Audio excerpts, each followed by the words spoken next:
Hello विद्यार्थी मित्रों, very good morning. Shri हीरप्रा कन्या प्राथमिक विद्यालय कालावड़ धोरण 6 विषय छे गुजराती, जेमां आपणे सेमेस्टर 2 નું चेप्टर नंबर 13 सागरकांठानो प्रवास आपणे समजवा जई रह्या छीए। આજે આપણે ચેપ્ટર નંબર 3 ની અંદર એક પ્રવાસ વર્ણન જેનો પ્રકાર છે પ્રવાસ વર્ણન નું આપણે આજે માહિતી મેળવવાની છે। એટલે કે અહીં આપણને જે પાઠ આપેલો છે, જે એકમ આપેલું છે, તે એક પ્રવાસનું વર્ણન કરતો પાઠ છે, એટલે તેમનો પ્રકાર છે એક પ્રવાસ વર્ણન। હવે જોઈએ વિદ્યાર્થી મિત્રો, સાગરકાંઠાનો પ્રવાસ એટલે શું? તો કે જે સાગરકાંઠે જે આવેલા છે, જેમ કે સોમનાથ, દ્વારકા, દીવ જેવા જે વિસ્તારો સાગરકાંઠા ઉપર આવેલા છે તેના પ્રવાસની અહીં વાત કરેલી છે, જેમના લેખક છે રઘુવીર ચૌધરી। જન્મ છે 5/12/1938। રઘુવીર ચૌધરીનો જન્મ ગાંધીનગર જિલ્લાની અંદર બાપુપુરા ગામે થયેલો, જેનું નામ પૂરું રઘુવીર તલસિંહ ચૌધરી। હવે તેમણે કોલેજની કક્ષાએ એટલે કે વર્ષો સુધી કોલેજની અંદર વર્ષો સુધી તેમણે અધ્યયન અને અધ્યાપન કાર્ય કરેલું। તેઓ આપણા જાણીતા નવલકથાકાર અને નાટ્યકાર પણ છે। કવિતા, ત્યાર પછી ટૂંકી વાર્તાઓ લખવી, વિવેચન લખવા, નિબંધ લખવા વગેરે ક્ષેત્રે તેમને સારું એવું યશસ્વી પ્રદાન કર્યું છે। એટલે કે તેમણે આ બધા લેખો લખવામાં ઘણું બધું પોતાનું નામ આગળ વધાર્યું છે। ત્યાર પછી જોઈએ કે ઉપરવાસ, કથાત્રયી અને તેમની પુરસ્કૃત થયેલી નવલકથા છે। ત્યાર પછી ઝૂલતા મિનારા નાટ્ય સંગ્રહ છે અને શહેરાની ભવ્યતા એક નિબંધ સંગ્રહ સ્વરૂપે આપણને અહીં પ્રસિદ્ધ કર્યા છે। તેઓ કલાનો કસબ જાળવી રાખે છે અને મૂલ્યનિષ્ઠ સાહિત્યનું સર્જન કરે છે। આ હતી આપણા લેખક શ્રી રઘુવીર ચૌધરીનું એવું માહિતી। હવે આપણે જોઈએ કે આ પાઠની અંદર આપણે શું જોવાનું છે। લેખકે આ પાઠની અંદર સાગરકાંઠાનો પ્રવાસ કરતા આપણને શું શું જાણકારી મેળવી છે। તો જોઈએ, ગુજરાતના દરિયા કિનારે આવેલા દરિયાકાંઠે આવેલા જાણીતા સ્થળો છે, જેમનું નામ છે માધવપુર, દ્વારકા, સોમનાથ, દીવ, દાંડી અને માંડવી જેવા સ્થળોનું રસપ્રદ શૈલીની અંદર સરસ એવું વર્ણન આપણને આ પાઠની અંદર કરવામાં આવ્યું છે, કે જે દરિયાકાંઠે જે સ્થળો આવેલા છે એનું સરસ મજાનું વર્ણન અહીંયા કરવામાં આવ્યું છે। કેવી રીતે વર્ણન કર્યું છે?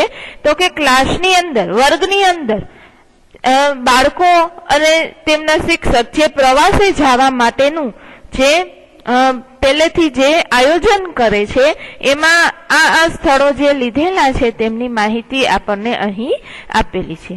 પ્રસ્તુત એકમ દ્વારા આપણને ગુજરાતના દરિયાકાંઠાની વિશેષતાઓ પણ બતાવી છે, એનો પરિચય કરાવ્યો છે અને સાથે સાથે પ્રવાસનું આયોજન કેવી રીતે કરવું તે બાબતનો પણ આપણને ખ્યાલ આવે છે। એટલે કે વર્ગની અંદર વિદ્યાર્થીઓ જ્યારે પ્રવાસનું આયોજન કરે છે ત્યારે કેવી રીતે કરવું તે બાબતનો અહીં આપણને ખ્યાલ આપે છે। તો આપણે શરૂઆત કરી દઈએ કે વર્ગની અંદર બાળકો કેવી રીતે પ્રવાસનું આયોજન કરે છે।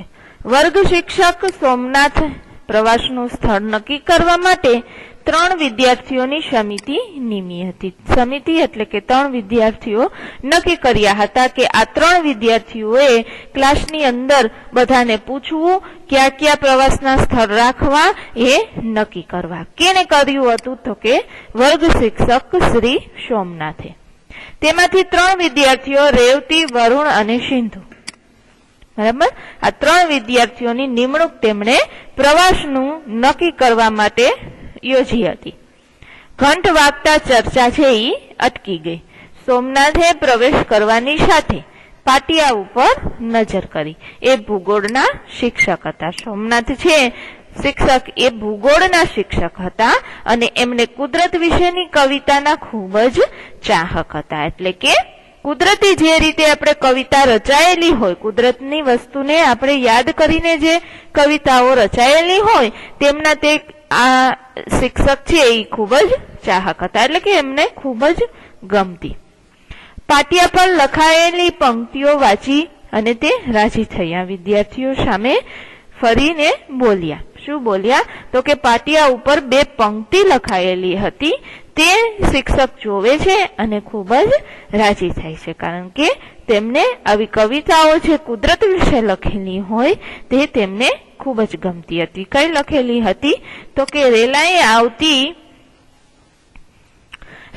આવતી છોને બધી ખારાશ, પૃથ્વીની સિંધુના ઉરમાંથી તો ઉઠશે અમી વાદળી. સરસ મજાની કાવ્ય પંક્તિ તેમણે પાટિયા ઉપર એટલે કે બોર્ડ ઉપર લખેલી જોઈ. હવે જોઈએ આપણે કે રેલાઈને જે આવે છે મીઠી ખારાશ પૃથ્વીની એ સિંધુના ઉરમાંથી જો ઉઠશે તો આપણી ઉપર કૃપા કરશે. આવું સરસ મજાની પંક્તિ તેમણે જોઈ. હવે આ પહેલાનો તાસ હતો એ ગુજરાતીના શિક્ષકે આ મુક્તક લખ્યું હતું. તાસ એટલે કે આ પહેલાનો જે પીરિયડ હતો એ ગુજરાતીનો હતો, એટલે ગુજરાતીના શિક્ષકે આ એક કાવ્યનો એક પ્રકાર છે મુક્તક એ તેમણે અહીં લખ્યું હતું, એટલે કે ગુજરાતીના શિક્ષકે આ પંક્તિ લખી હતી. એમ માની અને સોમનાથ શિક્ષકે તે પૂછવા લાગ્યા.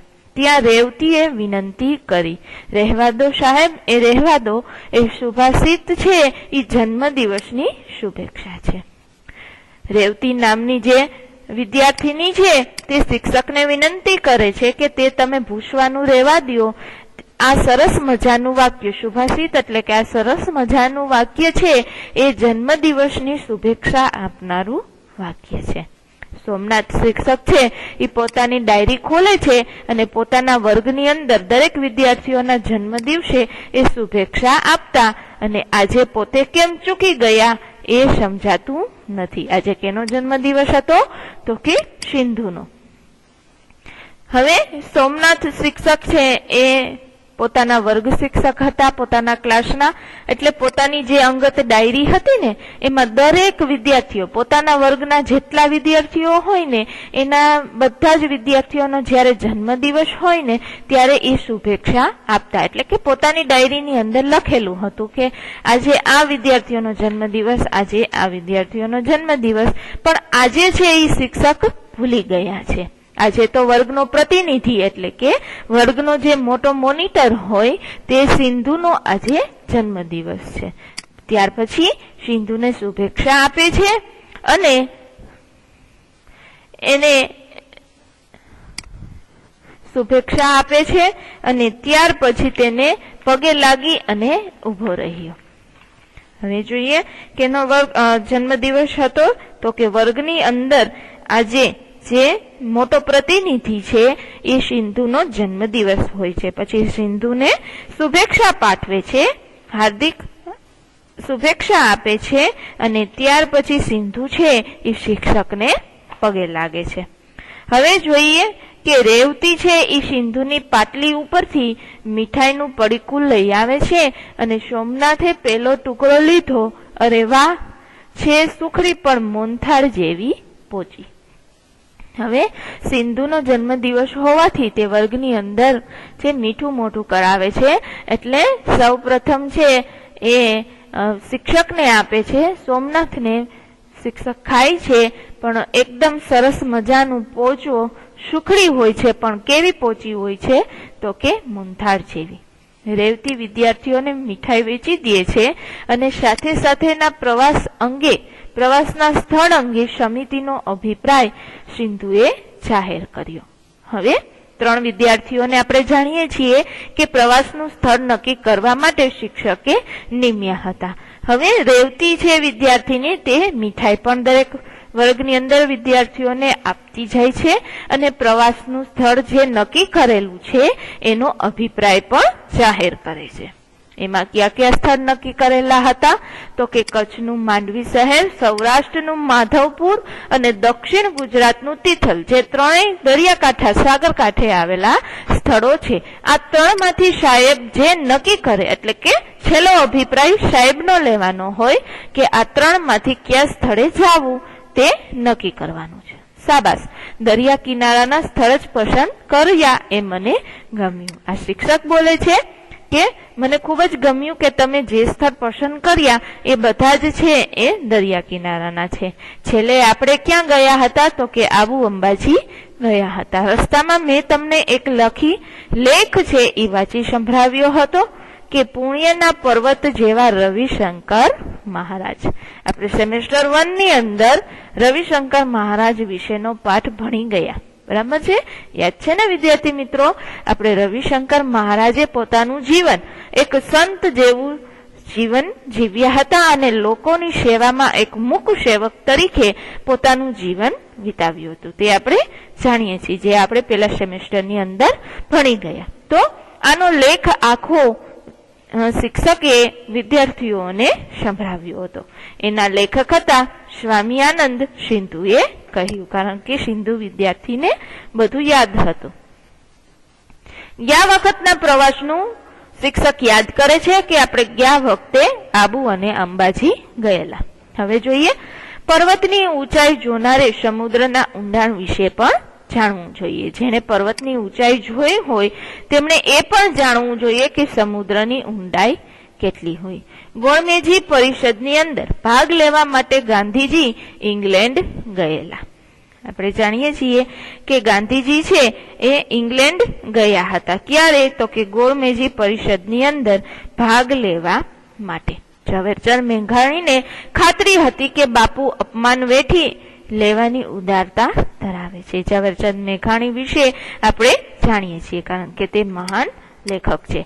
તો તેમણે બાપુનું અપમાન થશે, કારણ કે આ પરિષદની અંદર ભાગ લેવા ગયા, ઇંગ્લેન્ડ ગયા, બરાબર છે? એટલે બાપુનું અપમાન થશે એ વેઠી લેવાની ઉદારતા છે તે બાપુ ધરાવે છે, કારણ કે બાપુ બધું સહન કરી લેવા હતા. બાપુ એટલે કે ગાંધીજી વિશે અહીં વાત થઈ છે. તેથી એમણે ગાયેલું કે સાગર પીનારા અંજલિ નવ ઢોરશો બાપુ. બાપુ માટે સરસ મજાનું એક વાક્ય ઝવેરચંદ મેઘાણીએ આપેલું કે જે સાગર પી જાય છે એમના માટે અંજલિ નવ ઢોરશો બાપુ. એટલી શક્તિ હતી બાપુની અંદર કે ગમે તેવું અપમાન પોતે એકદમ ઉદારતાથી સહન કરી લેતા. ત્યાર પછી ગાંધીજી દરિયાવી દિલ પણ હતા, એટલે કે ખૂબ જ ઉદાર પણ હતા. એમણે કદી કોઈને શાપ ન આપ્યો હતો, આશીર્વાદ જ હંમેશા આપ્યા હતા. એના હૃદયમાંથી હંમેશા અમી વાદળી ઉઠતી, એટલે હંમેશા બધાની માટે કૃપા જ ઉઠતી. પોતાના હૃદયમાંથી કોઈને ખરાબ વચન દેવા, શાપ દેવો એવું એનામાં આવતું જ નહીં, કારણ કે તે બધાને આશીર્વાદ જ આપતા. ગાંધીજી વિશે સોમનાથ શિક્ષકે સરસ મજાની માહિતી વર્ગની અંદર કહી. ત્યાર પછી જોઈએ કે સાહેબ છે એ પ્રવાસનું સ્થળ નક્કી કરવાનું ભૂલી ગયા લાગે છે, કારણ કે આ બધી વાતચીતમાં સાહેબ છે એ કયા સ્થળે જવું એ નક્કી કરવાનું ભૂલી ગયા લાગે છે. રેવતીએ વરુણ સામે જોઈ અને સોમનાથ શિક્ષક સાંભળે એ રીતે કહ્યું. સોમનાથે તુરત પીઠ ફેરવી મુક્તક પૂછ્યા વિના પાટિયા પરની બાકીની જગ્યાએ પશ્ચિમ ભારતનો નકશો દોરી અને દરિયા કિનારેના જે સ્થળો હોય છે તેમના નામ લખવાનું શરૂ કર્યું. છેક ઉપરની બાજુએ નકશાની અંદર છેક કોટેશ્વર દોર્યું, ત્યાર પછી નારાયણ સરોવરથી શરૂઆત કરી, ત્યાર પછી આવ્યા માંડવીના નામ સાથે વહાણ ચિતર્યું અને પછી છેલ્લે આવ્યા દ્વારકા અને બેટ દ્વારકા લખ્યું. બોલો હવે હું શું લખું? શિક્ષક વર્ગની અંદર બોર્ડની અંદર પશ્ચિમ ભારતનો નકશો દોરે છે. બધી વાતચીતની અંદર વિદ્યાર્થીઓને એવું લાગ્યું કે શિક્ષક તો પ્રવાસનું સ્થળ નક્કી કરવાનું ભૂલી ગયા લાગે છે, પણ ભૂલ્યા નહોતા. તેમણે તરત જ જે કાવ્ય પંક્તિ લખેલી હતી બોર્ડ ઉપર તે ભૂસી અને બાકીની જે જગ્યા વધી ત્યાં પશ્ચિમ ભારતનો નકશો દોર્યો અને સાગરકાંઠાના જે સ્થળો છે તે નકશાની અંદર દર્શાવ્યા. ત્યાર પછી જોઈએ કે માધવપુર છેલ્લી પાટલી ઉપર બેઠેલો વિદ્યાર્થીએ કહ્યું. માધવપુર છે એ પણ સાગરકાંઠાનું જ સ્થળ છે જે શિક્ષક લખતા ભૂલી ગયા હતા. એટલે છેલ્લી પાટલી ઉપર જે બાળક બેઠેલો હતો, વિદ્યાર્થી બેઠેલો હતો, તે કહે છે કે માધવપુર લખવાનું છે. મેં માધવપુર જોયું છે અને એ વિશેનો લેખ પણ હું લાવ્યો છું. લ્યો વાંચું. તે બાળક ખૂબ જ ઉચેશિત હતો અને તેમણે માધવપુર વિશે જે કાંઈ લેખ પોતાની પાસે હતો તે વાંચે છે. વિદ્યાર્થીઓને સોમનાથ પ્રોત્સાહન તો આપે, એ બને એટલું જાતે ભણે તો વધુ સારું એવું તે માને છે. તેથી લેખ વાંચવા લાગ્યા. માધવપુરની અંદર શું શું છે એ બધું છે તે વિદ્યાર્થી જાણતો હતો. હવે વિદ્યાર્થીઓનું કેવું હોવું જોઈએ એના વિશે સોમનાથ કેવું માનતા, તો કે હંમેશા વિદ્યાર્થીઓ કોઈ પણ કાર્ય કરે એમાં વિદ્યાર્થી અને શિક્ષક છે હંમેશા પ્રોત્સાહન આપતા, એટલે કે આગળ આવવા માટેનું એને ખૂબ જ માહિતી અને માર્ગદર્શન આપતા. એ એવું માનતા હતા કે વિદ્યાર્થી પોતે જાતે ભણે અને સારું એવું ભણે એવું તે માનતા. તેથી તે વિદ્યાર્થીઓને લેખ વાંચવા માટે ચાલુ કરે છે. હવે જોઈએ કે એ લેખની અંદર માધવપુરનું વર્ણન કેવું છે. જોઈએ આપણે કે માધવપુર છે એ સૌરાષ્ટ્રનું સાગરકાંઠાનું વૃંદાવન છે. વૃંદાવન એટલે કે ખૂબ જ ફૂલો અને ફૂલોથી ખૂબ જ લીલોતરીથી ભરેલું વન, જેને કહીએ આપણે વૃંદાવન. બધા જ ફૂલ હોય, જાત જાતના એનું વન. તે માધવપુર ક્યાં આવેલું છે તો કે સૌરાષ્ટ્રના સાગરકાંઠે. અહીં સદીએ અને સદીએ મહાન સંતો પણ આવે છે. સદીએ અને સદીએ એટલે કે એક સદી એટલે આપણે જોઈએ 100 વર્ષ, આપણે જાણીએ છીએ.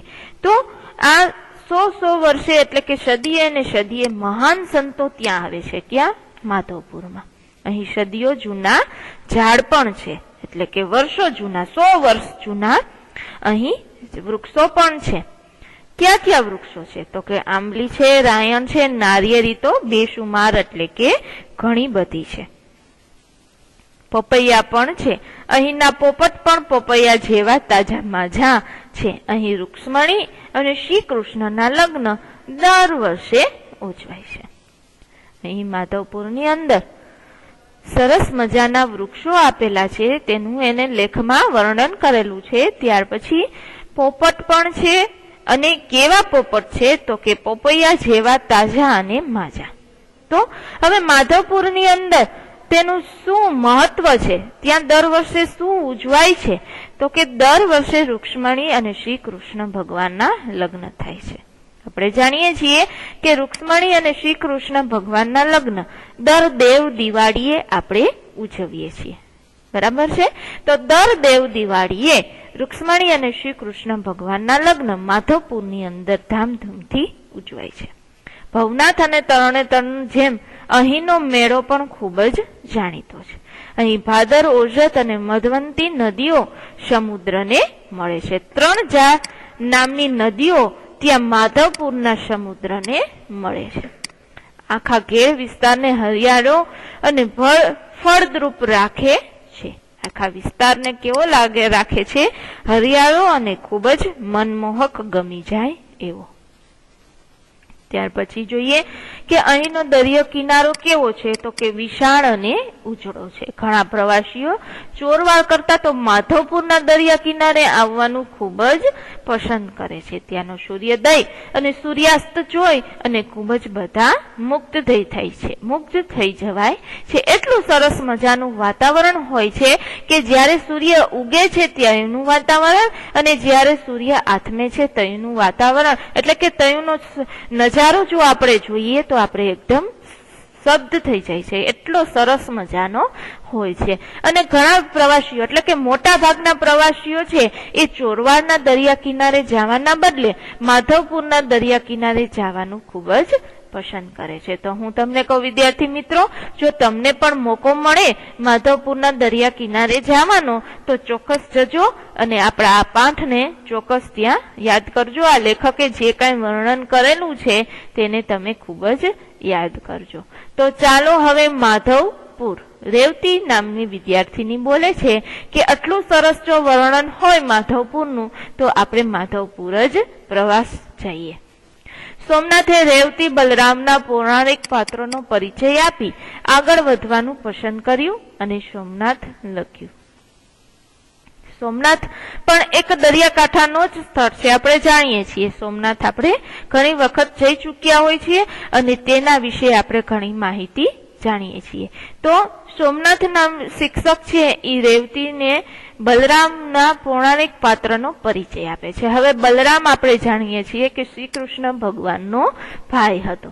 તો તેના વિશે જે આગળની પૌરાણિક કથાઓ છે એ શિક્ષક છે તેનો પરિચય આપે છે અને આગળ વધે છે.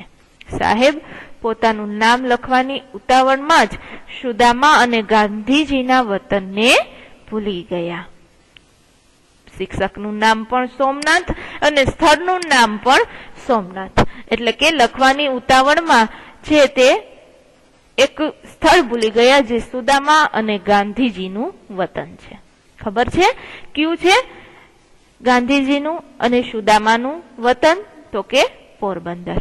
તો પોરબંદર પણ એક દરિયા કિનારો જ છે. જોઈએ હવે પોરબંદર વિશે. સિંધુએ વિનય વિવેક જાળવીને કહ્યું, અરે હા, દ્વારકા અને માધવપુર વચ્ચે તો પોરબંદર ખરું.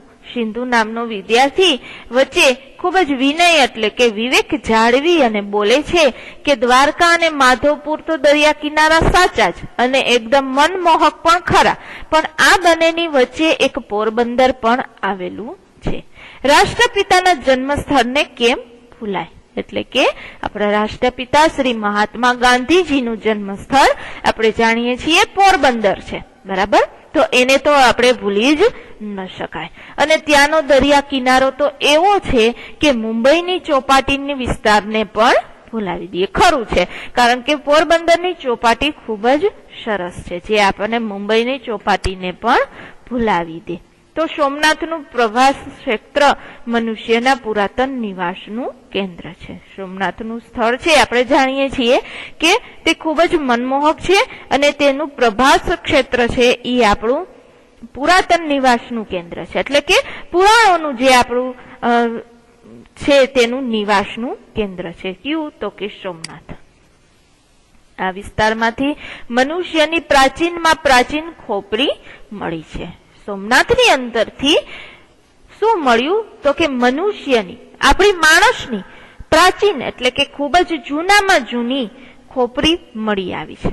અહીંનું મંદિર અનેક વાર તૂટ્યું પણ ભક્તોની શ્રદ્ધા વધતી રહી. સોમનાથનું મંદિર ઉપર ઘણીવાર આક્રમણ પણ થયું અને ઘણીવાર લૂંટાયું પણ ખરું, ઘણીવાર તૂટ્યું પણ ખરું, પણ ભક્તોની શ્રદ્ધા એટલી બધી અડગ હતી કે સરસ મજાનું પાછું આપણે અત્યારે જોઈ શકીએ એવું ભવ્ય મંદિર આપણે જોઈએ છીએ. અત્યારે જે ભવ્ય મંદિર છે એ આખા દેશના યાત્રીઓને ત્યાં ખેંચી લાવે છે અને એનું સ્થાન પણ કેટલામું છે? 7મું છે. દ્વારકાનું તિલોક સુંદર જગત મંદિર પણ સમુદ્ર કિનારાની શોભા છે. આપણે જાણીએ છીએ કે દ્વારકાનું મંદિર છે એ જગત મંદિર તરીકે ઓળખાય છે અને તે પણ એક સમુદ્ર કિનારાની શોભાને વધારે છે. ત્યાર પછી જોઈએ કે સર તમે એકવાર 7 દ્વારકાની વાત કરતા હતા. વિદ્યાર્થીઓ શિક્ષકને પૂછે છે કે તમે એક વખત અમને કહેતા હતા કે 7 દ્વારકાની વાત, એટલે કે યાદ કરે છે શિક્ષકને વિદ્યાર્થીઓ કે તે અમને કરો તે વાત. હા, એ માટે આપણે 5000 વર્ષ ઇતિહાસની અંદર દાખલ થવું પડે, એટલે કે ખૂબ જ જૂના ઇતિહાસની અંદર આપણે જવું પડે. ત્યાં આપણે છે તે 7 દ્વારકા વિશે આપણે માહિતી મેળવી શકીએ. ખૂબ જ જૂનું આપણે અંદર જવું પડે જાણવા માટે. વિદ્વાનો કહે છે કે અત્યારનું મંદિર જે છે તે 7મી વાર બંધાયેલું છે. આપણે જાણીએ છીએ કે અત્યારનું જે દ્વારકાનું જગત મંદિર છે એ કેટલી વાર બંધાયેલું? તો કે 7મી વાર બંધાયેલું છે. તો કેટલાક સંશોધકો જુદા જુદા સ્થળોને દ્વારકા તરીકે ઓળખાવે છે. દ્વારકા એટલે ભારતમાં સમુદ્ર માર્ગે પ્રવેશવાનું દ્વાર, જેને આપણે કહી શકીએ ગેટ વે ઓફ ઇન્ડિયા. એમ તો દીવ દ્વારા પણ વિદેશીઓ ભારતમાં ક્યાં નથી પ્રવેશ્યા. દીવ પણ એક સાગરકાંઠાનું સ્થળ છે, દરિયાઈ માર્ગ છે કે જેના દ્વારા ઘણા લોકો ત્યાં વિદેશીઓ પ્રવેશી શકે છે. તળાજા પાસેનું ભવનાથ મંદિર આજ મહારાજ જલ પર ઉદય જોઈને. કવિ કાંતનું એક કાવ્ય ભવનાથના સાગર કિનારે રચાયેલું. નજીકમાં મલાણ અને અલંગના વહાણ તોડવાનું વિશ્વ વિખ્યાત કેન્દ્ર છે. પ્રાચીન કાળમાં ધોલેલા લોથલ સુધી વહાણવટું ચાલતું, એટલે કે વહાણ દ્વારા જે વ્યાપાર હતો તે ચાલતો. હવે વિદ્યાર્થી મિત્રો, વર્ગની અંદર શિક્ષક છે તે દ્વારકાની સરસ મજાની માહિતી આપે છે. તો અહીંથી આપણો લેક્ચરને અટકાવીએ અને જે લોથલ તિથલની માહિતી છે ત્યાંથી આપણે આગળના લેક્ચરની અંદર સમજીશું.